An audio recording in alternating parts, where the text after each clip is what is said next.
Uli dotiki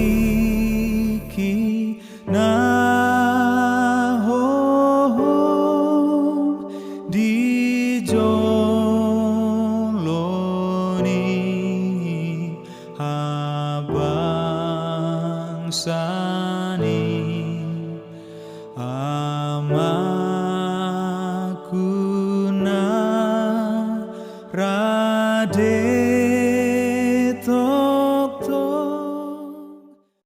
Selamat pagi Bapak Ibu Saudara-saudari yang terkasih di dalam nama Tuhan kita Yesus Kristus. Sebelum kita memulai segala aktivitas, rutinitas, kegiatan kita satu harian ini, mari kita terlebih dahulu disapa oleh firman Tuhan melalui kanal YouTube HKBP Distrik 25 Jambi. Dari kitab 2 Korintus pasal yang pertama ayatnya yang ke-10, demikian bunyinya. Dari kematian yang begitu ngeri, Ia telah dan akan menyelamatkan kami. Kepadanya kami menaruh pengharapan kami bahwa Ia akan menyelamatkan kami lagi. Demikian firman Tuhan untuk kita pagi ini. Bapak Ibu Saudara-saudari terkasih, pagi ini kita belajar dari Paulus dan belajar dari jemaat Korintus, di mana jemaat Korintus ini cukup membuat Paulus pusing dengan segala kompleksitas persoalan yang cukup berat. Salah satu masalah yang sangat pelik adalah kesombongan jemaat-jemaat yang ada di Korintus akan hikmat yang mereka punya. Yang bahkan menurut Paulus, kesombongan itu, hikmat yang mereka punya itu tidak ada gunanya tanpa kerendah hatian dan keterbukaan untuk menerima pimpinan Roh Kudus di dalam hati dan pikiran mereka. Jemaat yang pintar, jemaat yang cerdas seperti Korintus ini merasa terlalu baik untuk menggali kebenaran-kebenaran di dalam penderitaan Kristus Yesus, Sang Pencipta kita itu. Karena itu mereka lebih suka dan lebih senantiasa mengikuti keinginan daging mereka. Walaupun demikian, justru Paulus menganggap penderitaan hal seperti ini karena kedegilan jemaat Korintus ini adalah sebagai jalan pemberitaan firman Tuhan yang harus memberitakan firman kebenaran lebih luas lagi. Dan bahkan ia berpengharapan, Paulus itu berpengharapan bahwa jemaat Korintus itu tetap bertumbuh setiap waktu di dalam kehidupan mereka.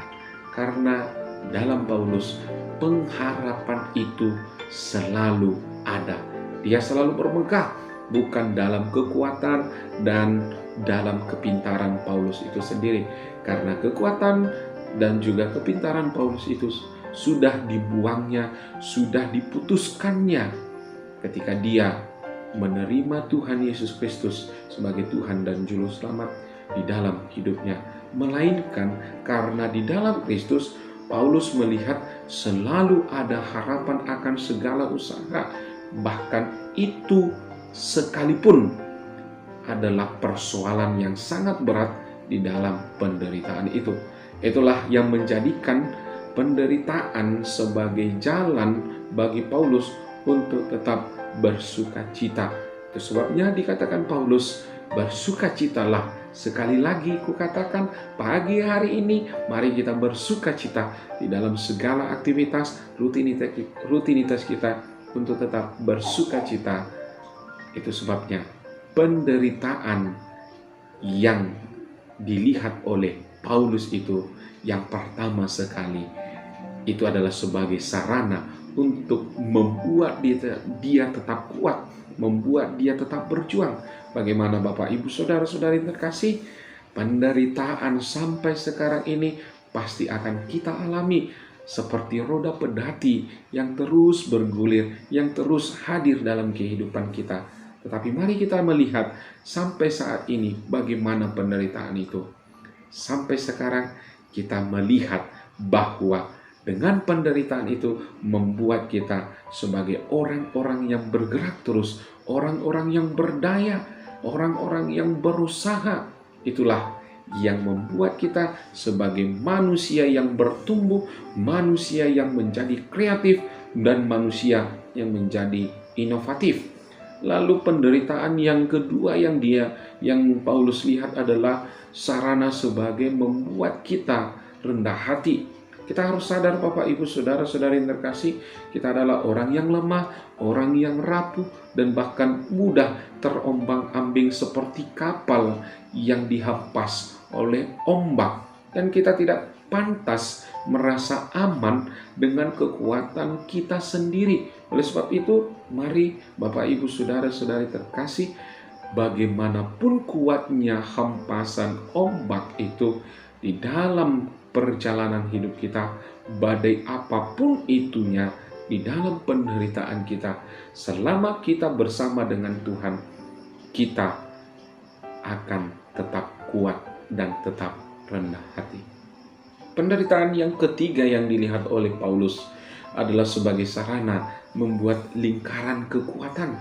Mari kita melihat cara Tuhan menyelesaikan penderitaan di dunia ini. Bukan dengan menghapuskan penderitaan itu, tetapi Dia memutuskan rantai penderitaan itu melalui kayu salib. Jika kita membuat orang menderita sebagai orang berdosa, mari kita mesti bertobat. Jika kita melihat ada rantai yang sangat menyuburkan penderitaan di dalam hidup ini, mari kita dipanggil untuk menghancurkan rantai itu. Kita bisa memahami dan menghibur orang-orang yang dihadirkan dalam penderitaan di tengah-tengah keluarga, di tengah-tengah pekerjaan, di tengah-tengah kehidupan bermasyarakat kita. Karena kita tahu dan kita sudah rasakan bahwa kita sudah terlebih dahulu mengalaminya di dalam kehidupan itu. Oleh sebab itu, bagi Paulus, penderitaan yang dia alami dan bahkan yang kita alami sampai sekarang ini adalah cara Tuhan untuk memaksa Paulus itu sendiri dan memaksa kita untuk tetap bergantung kepada Tuhan kita Yesus Kristus. Dan bahkan penderitaan itu kita harus pahami seperti pemahaman Paulus sebagai cara Allah yang sangat unik dalam menolong dirinya, menolong kita untuk menghindarkan diri dari kesombongan diri kita di dalam dunia ini.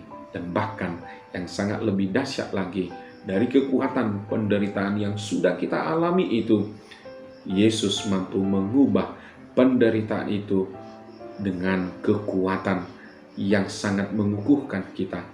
Kita menderita, kita dipanggil dari penderitaan itu untuk menghibur satu dengan yang lain.